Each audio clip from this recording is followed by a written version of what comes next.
মানে তারেক রহমান ক্ষমতায় না, তারপরও কেন এটি মনে হয় যে তারেক রহমান অনেক বেশি ক্ষমতাবান এই মুহূর্তে? না দেখেন হচ্ছে তারেক রহমান ক্ষমতাই না বা সরকার প্রধান না, কিন্তু তারেক রহমানের রাজনৈতিক দলের কোনো পদধারী নেতা যদি হচ্ছে এই পাথর মেরে হত্যার সাথে জড়িত থাকে তাহলে তো তারেক রহমানকে কোশ্চেন করতে হয়। যদি দেখা যায় যে থানায় গিয়ে এসআইকে ওসিকে লাঞ্ছিত করে আসামি ছিনিয়ে নেওয়ার জন্য, যেটা গতকালকে নোয়াখালীতে একটা ঘটেছে, লালমনিরহাটে ঘটেছে, পদধারী কোনো নেতা এবং তাদের বিরুদ্ধে অ্যাকশন নেওয়া হচ্ছে না, তাহলে তো তারেক রহমানকে কোশ্চেন করতেই হয়। মানে দলের প্রধান হিসেবে যদি ভাইরা স্বেচ্ছাসেবক দলের কেউ যদি করতো তাহলে তারেক রহমানের হস্তক্ষেপ ছাড়া যদি হচ্ছে স্বেচ্ছাসেবক দল সাথে সাথে অ্যাকশন নিত, যুব দল সাথে সাথে অ্যাকশন নিত, তাহলে তারেক রহমান পর্যন্ত যাইতো না। কারণ ওয়ার্ড পর্যায়ের কোনো একটা নেতাও যদি হচ্ছে মানুষের কাছে উঠান বৈঠকে যায়, সেই ওয়ার্ড পর্যায়ের নেতা বলে তারেক রহমানের বার্তা নিয়েছে, তারেক রহমান আমাকে কেন পাঠিয়েছেন এটা করতে।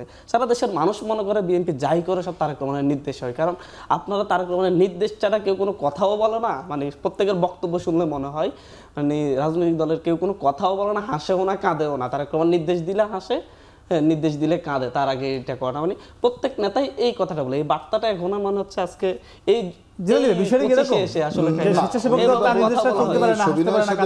এটা ঠিক না।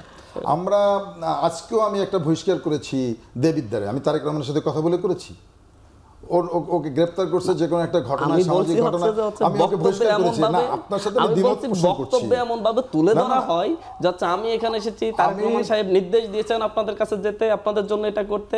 একজনকে একটা কম্বল দিতে গেল, তারেক রহমান সাহেব নির্দেশ দিয়েছেন আপনাদের কম্বল দিতে। মানুষ মনে করে এটা আপনি যখন একজনকে কম্বল দিতে গিয়ে তারেক রহমান বলে সাদা নিতেও মনে করে যাচ্ছে তারেক রহমানের নির্দেশে মনে নিচ্ছে।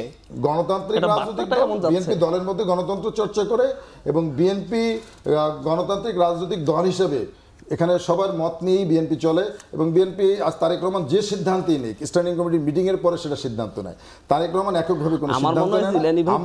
আমি অনেক বহিষ্কার করেছি। আমি কি বলেছি আপনি মনে হয় ক্লিয়ার না। আমি ক্লিয়ার না। আমি বলতে চাচ্ছি যে সবকিছু তারেক রহমানকে, হ্যাঁ সে পানি চাইবেন। আপনারা যখন হচ্ছে তৃণমূল পর্যায়ে গিয়ে একজন গরিবকে একটা কম্বল দিতে বলেন যে তারেক রহমান আমাকে পাঠিয়েছেন আপনাকে এই কম্বলটা দিতে, ঠিক যখন রিকশাওয়ালা থেকে কেউ একজন সাদা নেয় পদধারী, তখনও মনে করে তারেক রহমান পাঠিয়েছে এই সাদাটা নিতে। না না, এটা এমন ভাবে এক কেন্দ্রিক করে ফেলা হয়েছে যে যাই বলতে যায়, যেমন কেউ একজন গেছে তারেক রহমান আমাকে এই নির্দেশনা দিয়েছে আপনাদের কাছে, তারেক রহমানের বার্তা নিয়ে এসেছি, মানে ওনার নিজের কোনো বার্তা নেই।